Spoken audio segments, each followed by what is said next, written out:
Hey, this is Sensibility Speaks, and welcome to my channel. Today I'm going to do a reaction video on Carlos's King's feelings toward Robin Dixon and her exposing the problems in her marriage. Let me tell you, it was a whole shade fest, honey. He had the whole tree out, and it's the hypocrisy for me. So I'm going to give my commentary. Thank you for stopping by, and don't forget to like, share, and subscribe. Let's get into it. Okay, raindrops. This tone may be a little different. I'm usually, whimsical, fun, thrilled. Once again, my workout is interrupted. I got my pre-workout drink because, child, I was planning on working out. But let's just get right into it. So I'm not in the best mood. My mind has been blown, and not in a good way, by Robin's admission. So in case you've been living under a reality rock. Okay, I'm laughing. Okay, so this may be good. Yesterday, Robin Dixon from the Real Housewives of Potomac revealed that she knew all along that Robin was definitely talking to a blonde woman, and she knew about it. They dealt with it, and he allegedly said something along the lines of, it was the pandemic, I was bored.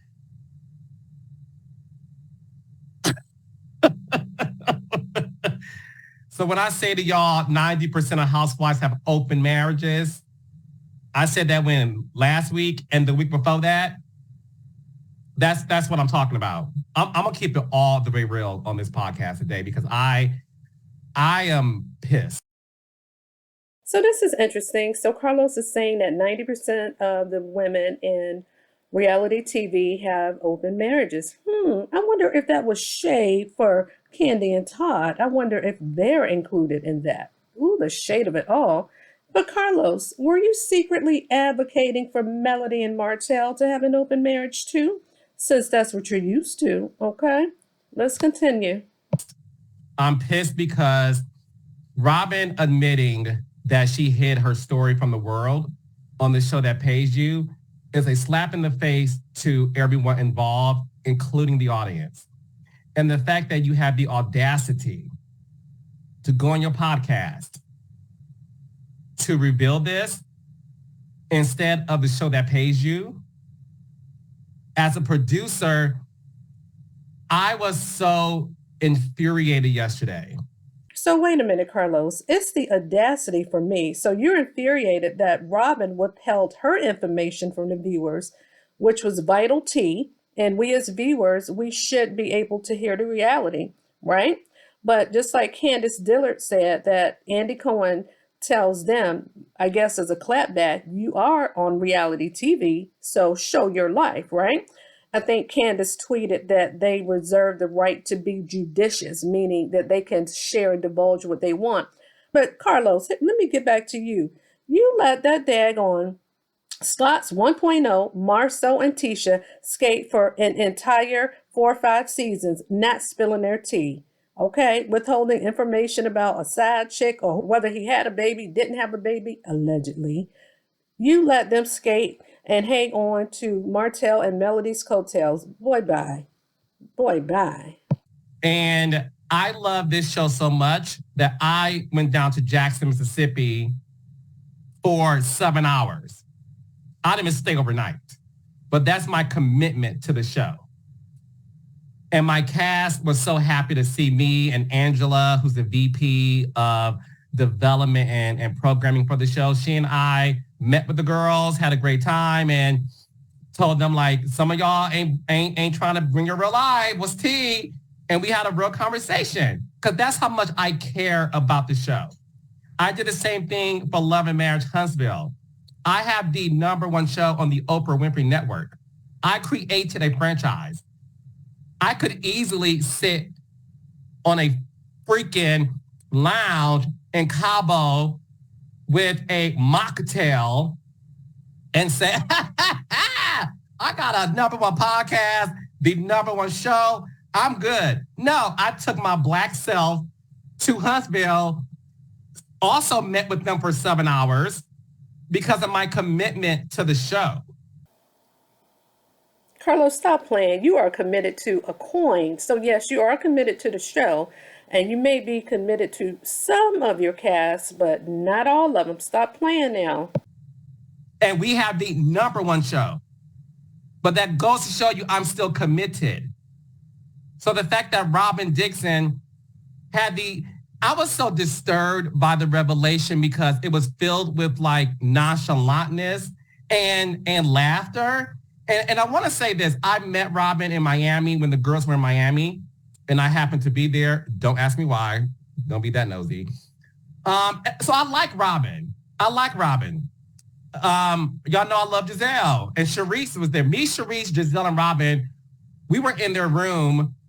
Thank you, Giselle, for not being uncomfortable being in the room with me.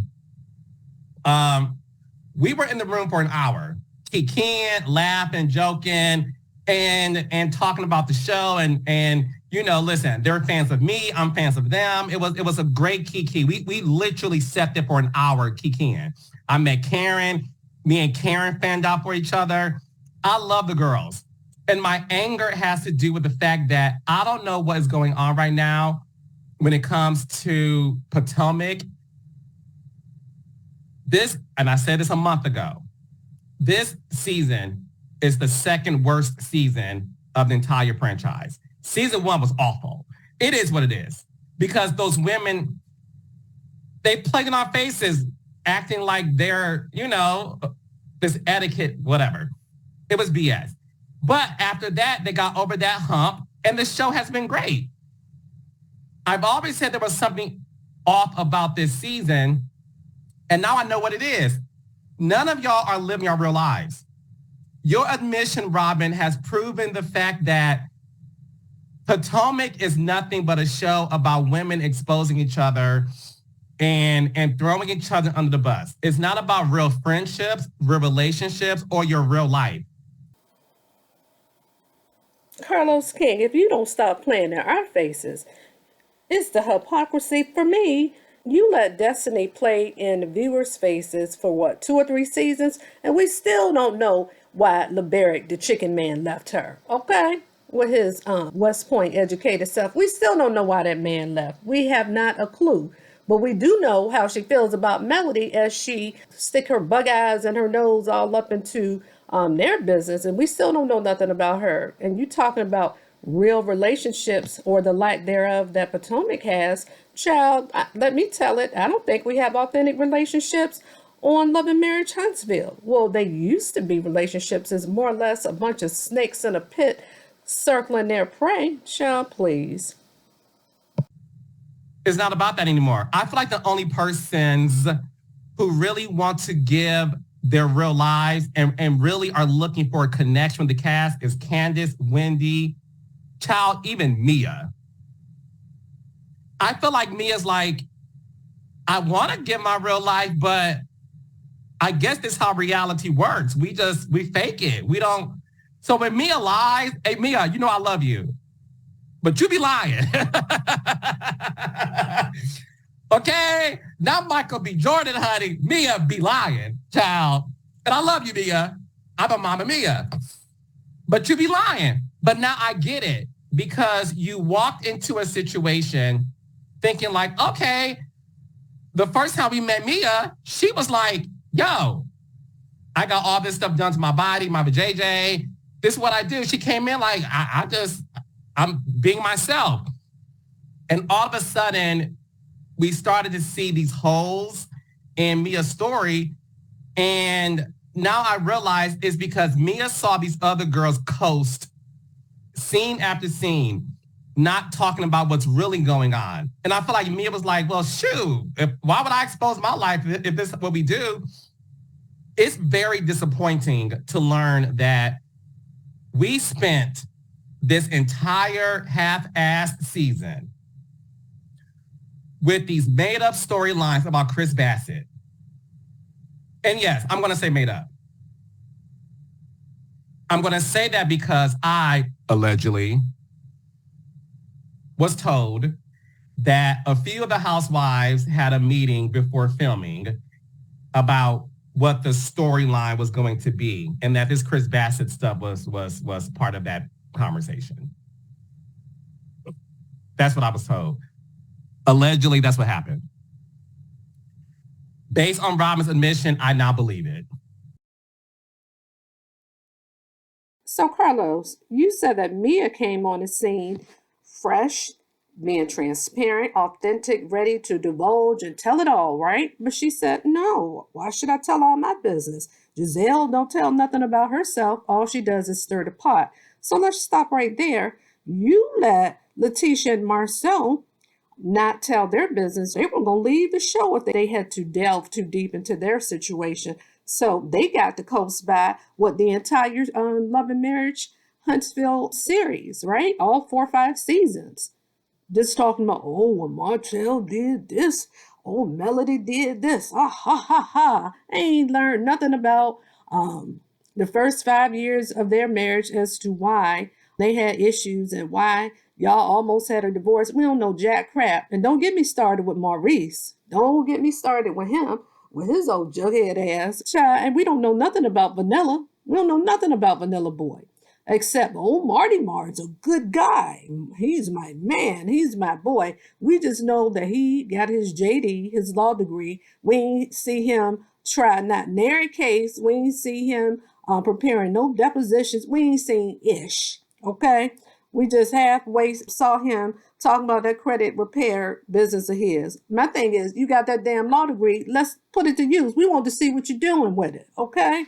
Only transparency we got from the Scots 2.0 was Kimmy talking about her cancer scare, and God bless her that she's in remission and got through it. So I ain't gonna get on Kimmy. But how dare you, Carlos? Okay, talking about some damn authenticity and transparency. And also, you had the nerve to say that the cast member for RHOP, how the girls got together to decide their storyline against Chris Bassett. Hell, for the whole series, you let the Scots get together and talk about how they're going to bash the hell out of Melody every season, right? And then you got old Jughead Martell with his milk dug head ass. He's the ringleader. He's the puppet master. He's pulling all the strings, right? He's all whispering all up in your ear, right? All up in your ear. Oh, well, Melody, you know, she did this to me. Oh, Melody, she cheated too. Oh, she ain't the victim. Oh, woe is me. I'm the victim. I'm just a single dad that I'm trying to get full custody. Because Melody, you know, she traveled too much with his dim-witted ass or dumb jock motherfucker. All right, let's continue. I believe it. I believe it. You got on a podcast and spilled tea about Juan cheating on you. Y'all dealt with it. He was being an idiot, and it took a minute to get through it. And maybe, this is your words, not mine, maybe that had to do with the wedding not happening.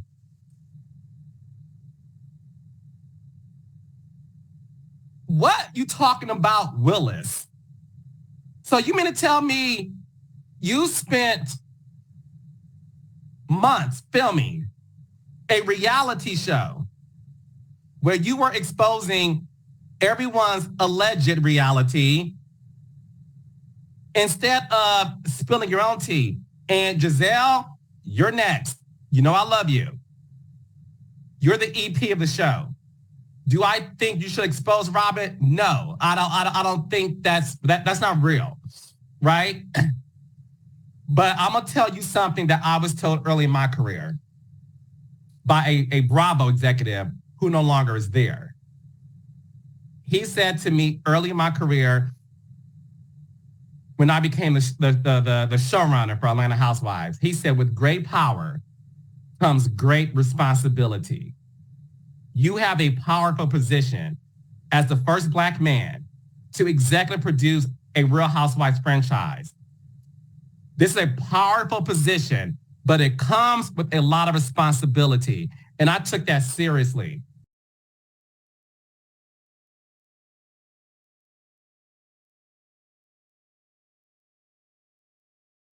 So, Carlos, you realize the enormity of the task bestowed upon you being the first Black EP for a major franchise, Real Housewives of Atlanta, and now you have your own franchise, right? The Love and Marriage series. So, you understand in the Black community about images and how we should portray ourselves and things like that. I'm not going to get on my soapbox too long about this, but here you are just adding to the mess, right? Love and Marriage Huntsville is almost turning into Love and Hip Hop. You think about Mona Scott Young and that whole series, even she trying to tone it down and make it more family oriented. Well, yeah, what is it? Love and Marriage, Family Reunion. She's toned down the fighting, I think, a little bit. She's not full Zeus network anymore. But you started off with LAMH, and it was supposed to be about the comeback group and focusing on all of their business endeavors, their commercial building, residential building, and all of the great stuff they had going on. You only touched on that stuff, what, 20%? We understand the comeback group broke up, but hell, you do show Black. I will say for the Scotch, you show their business, but let's see some behind the scenes type of stuff, how they run their business, how they got started. Talk about business licenses and why is it that Martell can't get his? You did touch on that, or it came out accidentally on purpose. Who knows? You understand the enormity of the task bestowed upon you. Then act like it, Negro. Act like it. Let's continue. It's cute that we call you the EP Giselle and the force multiplier. I even gave you Giselle Kobe Bryant, and people read me for filth. They still do. But I'm like, no, she knows how to push people to give information and to receive. Like, I think that's a beautiful gift. And it still is. However, .org, as the EP of the show, Giselle, and Robin being your best friend, because you're Batman and she literally is Robin, you should have said to her, look, I know what you're going through. Before these girls spill your tea, my advice is for you to spill your own tea. How about you do a scene with me, okay? And you let me know what's going on with you and Juan. And you show the world that you are dealing with something super traumatic. Because I watched the show. So when you were saying to the world, Robin, oh, I was very depressed during the pandemic. I had no desire to get out of my bed. You had no desire to get out of your bed because Juan was too busy getting into someone else's bed, allegedly. That's the story. That's what we wanted to know. I'm dealing with something during this pandemic where I don't know whether the world's going to end or not. I don't know whether my relationship is going to end or not. Juan is out here slinging pipe all over the coast of Baltimore, Maryland, Virginia, Potomac. Like, that's what he's doing. And I'm sad about this. I'm vulnerable. Let's see that side of you, Robin. So I'm not going to touch too much on Giselle, but yeah, to her credit, she can pull out information from the girls, and she goes by unscathed practically every season, coasting by, stirring the pot. But you did say something that was pretty profound when it comes to Robin, because she could profit off of her pain. Think about Melody Cherie. She profited off of her pain. Okay. She made an album about it, songs and all that good stuff. And she is a household name. She is, I guess, a celebrity, if you will. So she was able to capitalize off of it. And Robin, being all clandestine and secretive, she don't want nobody to know her tea. But yeah, spill your own tea. That's good advice you gave her. But I feel like, Carlos, that you have more empathy and compassion for Robin and Juan, the fact that Juan is being an infidel, even though they're not married, they're in a full blown relationship. Oh, hell, they are married now. But you get it, a common law marriage at the time. But you have more compassion for her. You don't have that damn much compassion for Melody. You got more compassion for Martell as he slings his member hither yon with its dirty peen self. Child. Y'all are a big disappointment to your castmates. Because when you are an OG, it is your job to make sure that you let your newest cast members understand the assignment. Okay? And I know what y'all thinking about Carlos, get with the producer. I'm gonna get to that later. But it's one thing that I knew producing Atlanta Housewives. And that's why Potomac, on some real stuff, I'm at the point now where no one should ever compare Atlanta and Potomac anymore. We're done. After Robin's admission and this whack,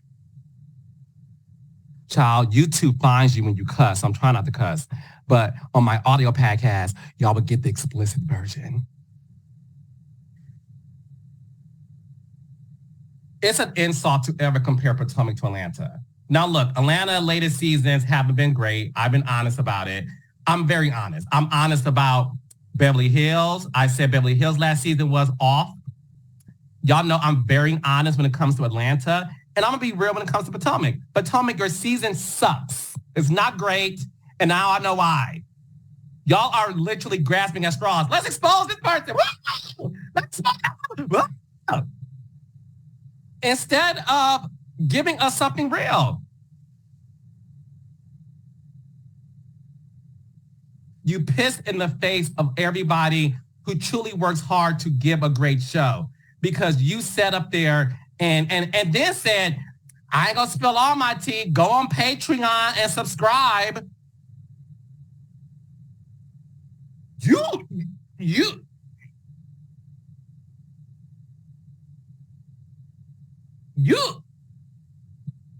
couldn't be me. None of my cast members could ever say that. Forget being on pause. You would be on the unemployment line, handed a pink slip. I wish Melody Cherie, Hemi Scott, Letitia Scott, Ashley Silva, Arena Tyler, Winter Williams, Joy Carter, Letitia Pearson, Latrice Rogers, Akeisha Holly Cologne, Marie Abston, Tambra Cherie, Soguchi Sophia Williams. I wish any of my cast members would go on a podcast and say that. Because I would be like, then you don't need to be in my show. Stick on your podcast, run up your Patreon subscribers, because you ain't doing this. There's a reason why there's certain people that ain't on my show no more. I don't play games because I know it's a privilege to be on a Kingdom Reign Entertainment production. I know it's a privilege to work with Carlos King and his team. That's why 96% of these reality women are in my DMs begging me to give them a show. And then some of them lied to me, said, no, I ain't on that show no more. And the next thing I know, I get a cease and desist from a network. So I am going to conclude my commentary, but with this last segment, you notice how Carlos has a lot of vitriol and a lot of anger just seeping out. And I want to say brewing beneath the surface, but no, honey, it's on full display when it comes to the Housewives franchise. And often he tends to big up himself or pat himself on the back, and he did a great job as an EP over Atlanta, but he lets the world know, he was like, I was that Negro, I was that man, I was that chick. But you're shooting a whole lot of daggers at Potomac, and he said, and don't you ever compare RHOP and RHOA. Why the competition? Can everybody win? Because you're low key kind of shitting on, is it Eric, the executive producer? I think that's his name over at Potomac. Wasn't he your mentee at one point? That's supposed to be your boy. I would feel some type of way. You shooting all those daggers like that. But I do agree with you when you said that why would you give all of that great information talking about Robin in particular, talking over there with Giselle, sitting up on their perch, talking about, oh yeah, Juan had an affair. I knew about it, blah, blah. But that was good tea that should have been televised for the masses to see. So that I do agree with. So I can't really rebut that. And I also noticed that you said you would never let the women on your shows get away with what Robin did. So you named all of the women from Love and Marriage, Huntsville, DC, as well as the Bell Collective. You said never what you allow it. But you did a Freudian slip, brother, because I noticed that you didn't name any of the men. So all of the weight rests on the shoulders of the women of the show, despite the fact that it's an ensemble cast talking about DC and Huntsville, but I'm going to focus on Huntsville. That's why Marceau gets to sit pretty. That's why you protect he and Tisha's marriage. And that's why you don't delve too deep to let their dirt seep out, right? And we still don't know what type of law Maurice practices. I don't know. I don't want to call you a misogynist, but you're giving off patriarchal vibes. You're giving off misogynar, brother. Okay? I'm just saying, because you didn't say that the men could get away with that, because they are getting away with it. And then I cut out clips of the podcast because I advise you to go over there to his channel and give him a click and a view. But you seem really excited talking about how Martell is going to be over there with the girls at RHOH. He ain't old social climber, old clout chasing self. But anyway, guys, that's the end of my commentary. Thank you for listening. Don't forget to like, share, and subscribe, and also turn on your notifications so you don't miss any videos and commentary that I may do in the future. All right, have a good one. Bye-bye.